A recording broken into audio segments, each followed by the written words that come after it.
Эко-урбанист болашақ қалалардың сәулетшісі. Мақсаты табиғат пен жоғары технологияның үйлесімі арқылы жайлы, тұрақты қала құру. Мамандықтың сипаттамасы: эко-урбанист қала ішіндегі ғимараттар мен инфрақұрылымды экологиялық таза жүйеге айналдыратын сәулетші эколог. Негізгі жұмысы: тік бақшалар орнату, қалалық фермаларды жобалау, бетонды азайту және жасыл желекті көбейту арқылы қала ортасын сауықтыру. Қолданылатын технологиялар: 3D биопринтинг, жасанды интеллект, ақылды терезелер. 3D биопринтинг тірі мүк, биопанельдер мен экологиялық материалдарды дәл басып шығару, пайдалы әрі аз қалдық. Жасанды интеллект энергия тиімділігі мен ауа райына байланысты суару жүйелерін автоматтандыру арқылы ресурстарды үнемдеу.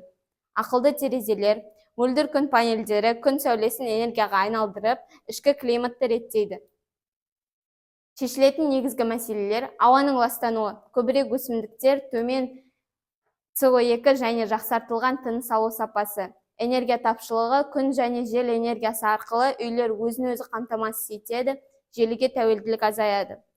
Урбанизацияның әсері: қалалық жасыл аймақтар психологиялық жайлылықты және қоғамдық денсаулықты жақсартады. Неге бұл мамандық 5-10 жылдан кейін кең тарайды?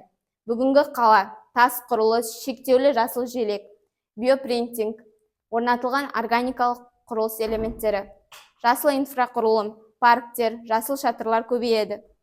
Жиі басқару, ресурстарды тиімді бөлу және бақылау. Қорытынды және күтілетін нәтиже: тірі тыныс алатын қалалар. Эко-урбанист жобалары қаланы жайлы және бүркемелі тірі ағзаға ұқсас етеді. Технология, табиғат. Технология табиғатқа қарсы емес, табиғатпен бірге қызмет етеді. Тұрақты және адамға қолайлы шешімдер.